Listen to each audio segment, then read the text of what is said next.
Guys, welcome to our YouTube channel Bong views. আমি শিলাজিৎ, আমি সুদীপ্তা। আপনারা যারা এখনো পর্যন্ত আমাদের চ্যানেলটা সাবস্ক্রাইব করেননি তারা প্লিজ এক্ষুনি আমাদের চ্যানেলটা সাবস্ক্রাইব করে নেবেন আর নোটিফিকেশন বেল অন করে নেবেন পরবর্তী ভিডিওগুলোর জন্য নোটিফিকেশন পেতে। আর যারা আমাদের চ্যানেলটা সাবস্ক্রাইব করেছেন তাদেরকে অসংখ্য ধন্যবাদ।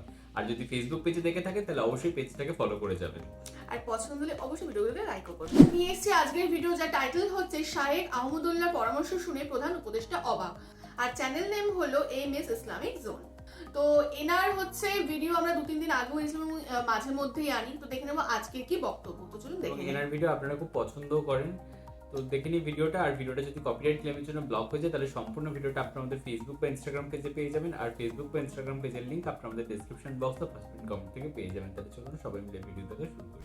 আজ ঢাকায় মাননীয় প্রধান উপদেষ্টা মহোদয়ের ডাকে বাংলাদেশের বিভিন্ন ধর্মের নেতৃস্থানীয় ব্যক্তিবর্গ তারা উপস্থিত হয়েছে। ধন্যবাদ মাননীয় প্রধান উপদেষ্টা মহোদয়কে আমাদেরকে আজকে এই চমৎকার আয়োজনে সামিল করবার জন্য। আমি কোনো ভূমিকা ছাড়াই মূল কথায় প্রবেশ করছি, সময় খুবই কম।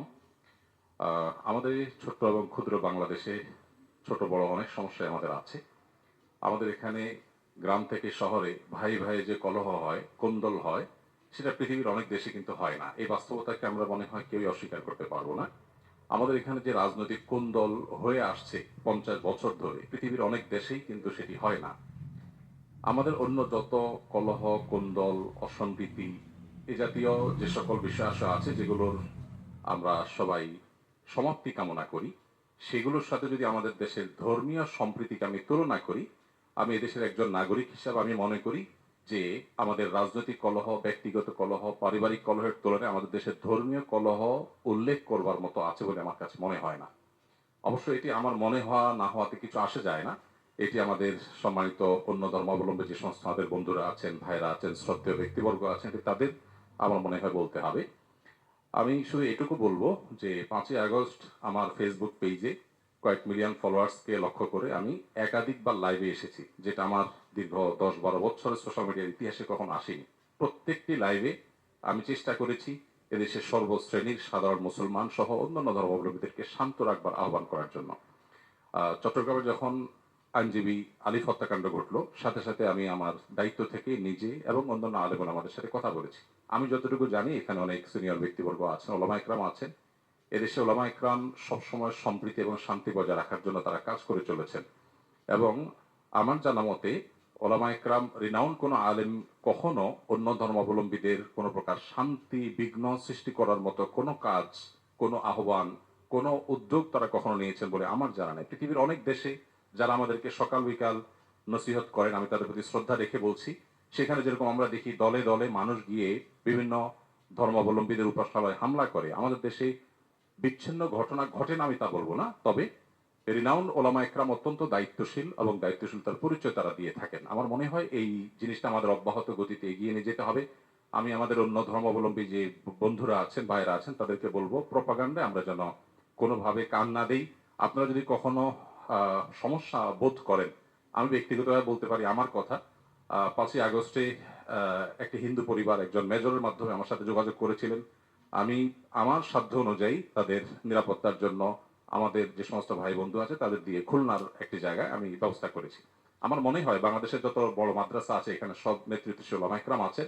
আপনারা যদি কখনো কোনো মাদ্রাসায় গিয়ে বলেন যে আমাদের নিরাপত্তা বোধহয় আমরা ভয়ের মধ্যে আছি, নিরাপত্তাজনিত শঙ্কায় আছি, আমার মনে হয় আমাদের আইন শৃঙ্খলা রক্ষাকারী বাহিনী যেরকম আপনাদের পাশে দাঁড়াবে, ওলামা ইকরাম তাতে ন্যূনতম কার্পণ্য করবে না। যেভাবে পুজোর সময় মাদ্রাসার ছেলেরা মন্দিরগুলোকে পাহারা দিয়েছে, আমার মনে হয় পৃথিবীতে এটা বিরল একটা দৃষ্টান্ত এবং এটি কিন্তু আমাদেরকে আশা জাগায়। আমি আশা করব যে আমরা কোনো প্রপাগান্ডায় পা দেব না এবং আমরা মিলেমিশে আমাদের প্রিয় স্বদেশকে গড়ে তুলব।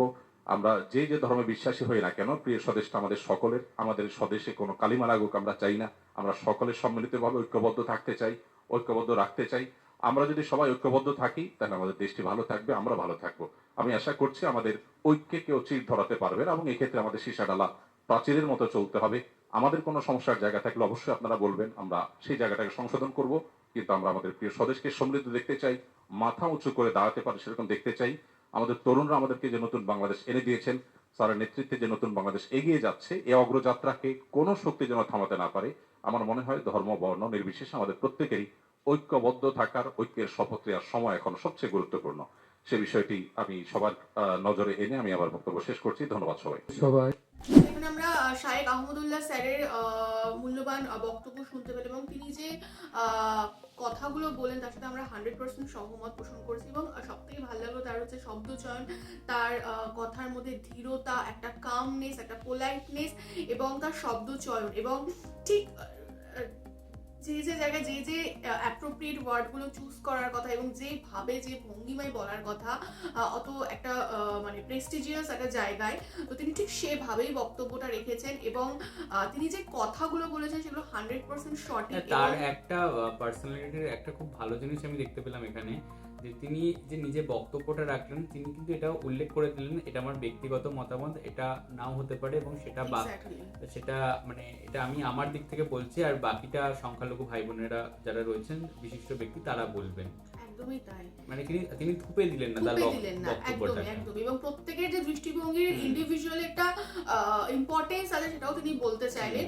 এন্ড মানে এখানে হচ্ছে তিনি যে ঐক্যতার বাণী, ঐক্যবদ্ধতার বাণী এবং সবকিছুর ঊর্ধ্বে হচ্ছে স্বদেশ যাতে কালিমা লিপ্ত না হয়, স্বদেশ যাতে গৌরবান্বিত থাকে পুরো বিশ্বের দরবারে, তিনি কিন্তু তারই আহ্বান করেছেন এবং তরুণদের তিনি ক্রেডিট দিয়েছেন যে তরুণদের আনার যে স্বাধীনতা বা তরুণদের স্বপ্ন দিয়ে গড়া হচ্ছে স্বাধীন নতুন যে বাংলাদেশ 2.0, তিনি সেটারও এখানে উল্লেখ করেছেন এবং তিনি তবে কিছু যে বিচ্ছিন্ন কলহ বাঁধে কিছু ঘটনা ঘটে থাকে সাম্প্রদায়িক, সেটা কিন্তু তিনি অস্বীকার করেনি, কিন্তু তিনি অ্যাজ আ হোল তিনি বলেছেন যে এমন কিছু সাম্প্রদায়িক দাঙ্গা বাঁধে না যতটা হয়তো ফ্যামিলিগত ঘটে থাকে, ভাই ঘটে থাকে, কিন্তু সেরকম ভাবে নোটিসেবল কিছু সাম্প্রদায়িক দাঙ্গা বা হিন্দু মুসলিম বা হোয়াটএভার অন্য ধর্মে কিন্তু বাঁধে না।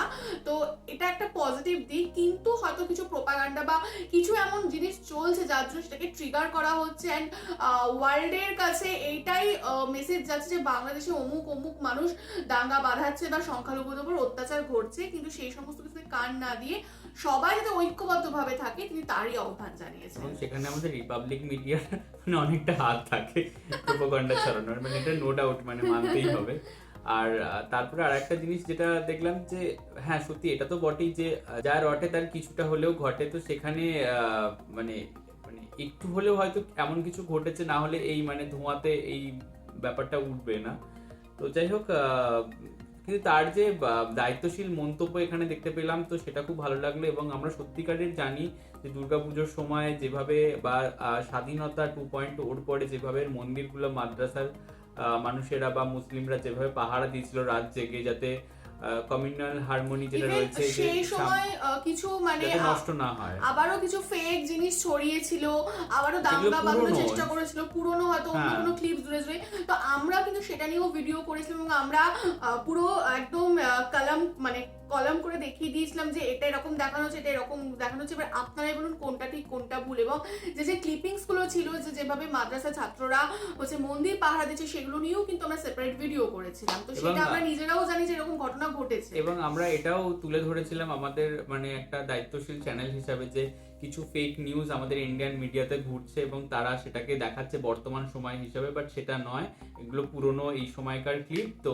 আপনারা চাইলে এই বিষয়গুলো থেকে এড়িয়ে জানবেন এবং এইগুলো নিয়ে খুব একটা মাথা ঘামাবেন না এবং সাম্প্রদায়িক সম্প্রীতিটা বজায় রাখবেন। তো তারও সেই মন্তব্য আমরা দেখে ভীষণ খুশি হলাম এবং তার প্রতি সম্মান বলুন, ভালোবাসা বলুন, সবকিছুই বেড়ে গেল এবং সত্যি মানে বাংলাদেশিদের উচিত এরকম কাঁধে কাঁধ মিলিয়ে দেশের অগ্রগতির জন্য সাম্প্রদায়িক সম্প্রীতি মেনটেন করে নিজেদেরকে এগিয়ে নিয়ে যাওয়া। তো আমরা চাইবো যে যেরকম আমরা বলে এসেছি আবারও আমরা একই কথা বলবো যে অ্যাজ সুন অ্যাজ পসিবল এই সমস্ত দাঙ্গা বিরোধ বা মানুষের মধ্যে যে একটা ভুল বোঝাবুঝি হচ্ছে বা একটা অশান্ত পরিস্থিতির সৃষ্টি হয়েছে সেগুলো যতটা দ্রুত সম্ভব নিরসন ঘটুক এবং মানুষ আবার তাদের সুস্থ স্বাভাবিক শান্তিপূর্ণ জীবনে ফিরে আসুক এবং যে সমস্ত মিডিয়াগুলো এই সমস্ত কাজ করে আছে তারা যেন অন্য টপিক পায় আর এই টপিকটাকে এবার ছেড়ে দেয়। তো যাই হোক, আর আপনারা জানাবেন আপনাদের পার্সোনাল মতামত আমাদের কমেন্ট বক্স, এবং আমাদের ভিডিও যদি ভালো লেগে থাকে অবশ্যই লাইক করবেন এবং আমাদের চ্যানেলটাকে সাবস্ক্রাইব করে যাবেন। আর সাবস্ক্রাইব বাটনের পাশে জয়েন বাটন পেয়ে যাবেন, সেখানে কিছু ফেসিলিটিস দেওয়া থাকে, চাইলে আপনারা চেক করতে পারেন। আর আমাদের যে ফেসবুক আর ইনস্টাগ্রাম পেজ রয়েছে বংভিউসে, সেখানে আপনারা ফলো করতে ভুলবেন না, লিঙ্ক ডেসক্রিপশন বক্সে পেয়ে যাবেন। আর আমাদের যদি আপনারা পার্সোনালি পছন্দ করে থাকেন আমাকে শিলাজিৎ ওকে সুদীপ্তা হিসাবে, তাহলে আমাদের পার্সোনাল ফেসবুক আর ইনস্টাগ্রাম সাইটে ফলো করতে পারেন, তার লিঙ্কও ডেসক্রিপশন বক্সে দেওয়া রয়েছে। আর আমাদের চ্যানেলের সাথে কানেক্টেড থাকার জন্য আমাদের চ্যানেলের যে ফেসবুক গ্রুপটা রয়েছে সেখানে আপনারা জয়েন করে আপনারা আপনাদের মনের মতো সমস্ত কিছু পোস্ট করতে পারেন, তার লিঙ্কও ডেসক্রিপশন বক্স চেক করলে পেয়ে যাবেন। তো দেখা হচ্ছে পরবর্তী ভিডিওতে, আজ এ পর্যন্তই, টাটা।